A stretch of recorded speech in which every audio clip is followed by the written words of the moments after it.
can you give us the general stroke, no, or general, or not specific, kung saan nyo itong ginagamit itong confidential fund para po sa, information po ng ating taong bayan. So may mga resibo po ba na sinasubmit sa COA at gaano ka-regular ito na ibinibigay for audit? Pag nire-require niyo po ang isang ahensya ng gobyerno na may confidential fund na mag-submit ng resibo, ay hindi na ho confidential fund yun. Hindi po nakakatawa. Okay, so ang tanong ko po first ay yung tungkol po sa confidential fund. Okay, so sa confidential fund po, Mr. Chair, from 2016 to 2024. So, mapapansin po natin yung confidential fund na appropriated ay like 20 million in 2016. Actual obligation is 8 million. 2017, 20 million. Obligation is 14 million. 2018, 20 million, actual obligation is 13.4 million.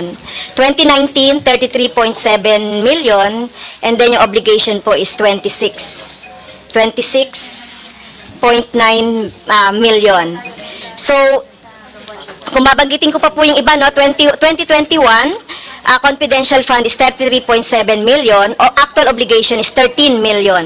2022, 51 million ang confidential fund, pero ang actual obligation is 18.693 million. 2023, 31 million, so wala pa po yung yung obligation, actual obligation. And then, you proposed 51.4 million for 2024. So, ang first question ko po dun sa confidential fund, so, ganun po yung, yung ina-appropriate, pero yung utilization, makikita natin ay mga 40 to 45% on the average. Can you explain that, Mr. Chair? Kung makakapagtipid po kami, bakit nga ba hindi? Kung kami po ay makikisuyo sa Intel community na hindi kami gagastos, bakit nga ba hindi namin gagawin? Kung may dadaan namin sa ngiti doon sa mga members ng ISAF na amin sometimes kinakausap para tulungan kami mag-imbestiga, bakit nga ba hindi? So kung makakatipid kami, gagawin namin. Ngayon, with respect to this confidential fund, I must be honest with you that the 51 million given to us by the DBM, which is the same amount that was proposed to the Office of the Ombudsman for the 2023 budget. 2022. 2022? Yeah. Yeah. You can also, for 2023, I think it was also 31 million. Pwede nyo bawasan ulit ng 20. Gawin nyo ulit yung confidential fund namin na 31 million. Yung 20 million, isilagay niya lang po ninyo kung pwede po sa MOOE. We will learn to survive with the small amount that you will give us. I promise you that. Kaya sabi ko nga po, kung kami po ay makikisuyo sa Intel community na idadaan sa tasang kape, marami po kami kapeng barako sa opisina o idadaan sa ngiti, gagawin po namin. Maraming pong salamat. Yes, thank you very much, Mr. Chair, dun sa explanation po ng ating Honorable Ombudsman. So, napapansin lang po natin, no, dahil tama po yung sinabi nyo kanina at inamin nyo na napakabagal po noong investigation ng lahat ng mga, ilang mga kaso. At kanina nga po yung ating pong colleagues, earlier, sinabi niya po yung, yung percentage ng mga natatapos na kaso. So, kung meron pong ganitong confidential fund ay, bakit po na natitipid. So, hindi po ba dapat ay gamitin ito kung talagang gamit? Kasi hindi naman to pwedeng gamitin sa iba eh. So, itong sinasabi natin. Kasi kung nagsisave po tayo, kinako-compromise natin yung halimbawa yung mga programs. Kasi itong confidential fund, you have to submit yung programs, activities, and project na related sa confidential. So, I hope, di ba, na ano nyo po ito, na-utilize nyo, considering na marami tayong iniimbestigahan ng mga kaso. So, ito po bang mga confidential, can you give us the general stroke, no, or not specific, kung saan nyo itong ginagamit itong confidential fund para po sa, information po ng ating taong bayan. So, may mga resibo po ba na sinasubmit sa COA at gaano ka-regular ito na ibinibigay for audit? Mr. Chair. Your Honor, please. Pag nire-require niyo po ang isang ahensya ng gobyerno na may confidential fund na mag-submit ng resibo, ay hindi na ho confidential fund yun. Kasi just like, Mr. Chair, gusto ko lang pong gusto ko lang pong kasi nire-require po yon ng joint circular. So hindi po pwedeng kasi meron po tayong joint circular 2015 regarding sa confidential fund. Pero hindi po nakakatawa na sabihin natin na hindi tayo nagsasubmit ng mga resibo. So, I beg to disagree po, no? Kailangan din natin mag-follow po doon sa JC 2015.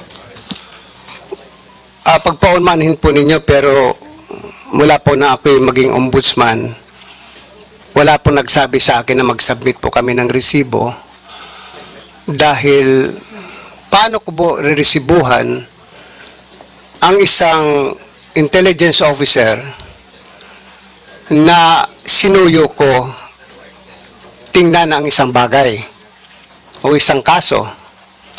Ano ho yung resibo ilalagay ko doon? Paano ho ililiquidate sa akin ng intel officer? If I get a safe house, magtataka pa ho kayo, ba't ako kumuha ng safe house? Baka naman yung safe house na yun ay hindi totoong safe house, kundi motel. I mean, I really don't know. But if that is the case, na pag-uusapan po natin, pag-aawayan natin ng confidential fund, then, alisin ho nyo sa budget namin yung confidential fund. As I said, we can survive. I can continue investigation cases. We just smile at my friends at the ISAF and some other investigation agencies. Madali lang po yun eh. I call my friends in the provinces, I call some police officers in the provinces, I ask them for their support. Kung kailangan mag-utos sila ng tao para i-verify kung totoo ito, din doon po kami gumagastos ng transportation expense ng pangkain ng tao. So, paano ililiquidate po sa amin yon? Paano kami mag-submit ng resibo? Napakahirap po yata noon na mag-submit kami ng resibo.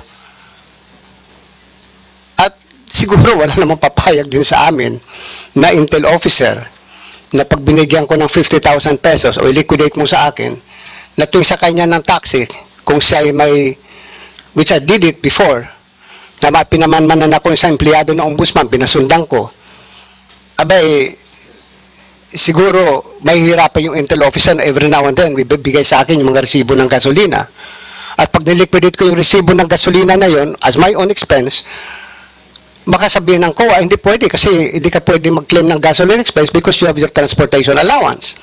So I don't think a receipt is important. What is needed is that we make a certification, we issue a certification to the effect that we have spent the confidential fund for purposes of investigation of cases. Bakit po kami nakakatipid? Noong araw po, kuminsan lumalakad po na investigador 5. Yung 5 pong yun, binawasan ko. Kasi ang aking filosofiya, kung kayang gawin ng isang Little Indian, yung gawain ng 10 Little Indian, bakit hindi ba nga ba gawin ng isang Little Indian? So just like when I was investigating the case of the onions, yung mga sibuyas, may mga isang tao kong pinalalakad o 2. Kung medyo delikado yung lugar na pupuntahan, 3 sila akong pinapupunta. Yun po ang, pero hindi ko sinasabi sa kanila, magbigyan niyo ako ng resibo. Kasi pag sila'y pupunta rin doon, mayroon mga binabayaran din sila mga tao na sinusuyo yung tao na to gather more evidence for us. Marami pong salamat. Yes, thank you very much po doon sa explanation. Siguro with due respect to our ombudsman, hindi po ito nakakatawa, no?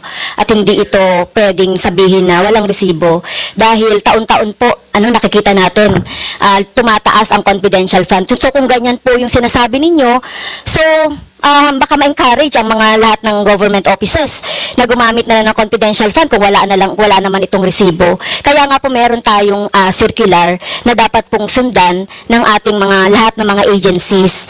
And ako personally, kung talagang mga investigation, yung ombudsman, pwede rin tayo dapat na ng confidential, pero dapat with the proper liquidation ng mga ganito. Kasi kung sasabihin niyo na kahit wala na kaming confidential fund, so it's all right, mailagay yan doon sa dapat na paglagyan, katulad na sinasabi niyo kanina, and other services. But to remind the ombudsman, dapat po maging observe natin yung due diligence at saka dun sa paggamit nitong confidential fund. So yun lang po. At saka yung savings, pag sinasabi po natin na savings, yun nga po yung ginagawa, no? Minsan nagdududa kami, maraming mga PS na hindi naman nagagamit, nagsisave sila, and so on. Kaya dapat magamit po ito. So, Umani naman ito ng iba't ibang reaksyon mula sa ating mga netizens. Ayon kay Bienvenida, ang galing niyo po Honorable Ombudsman, sana magising dito yung Committee of Bad Governance. Pahayag naman ni Jimmy Lorino, Ombudsman, I salute you for the strong integrity you head up show. Mabuhay ka, ikaw ang akmang kailangan ng bansang Pilipinas. At ito naman ang saloobin mula sa ating kababayan na si Kaka A. Bantog, so far ito na yung pinaka-exciting na budget hearing. Parang basang sisiw si Representative Castro. Mga kababayan, feel free to comment below para maglabas ng saloobin sa balitang ito.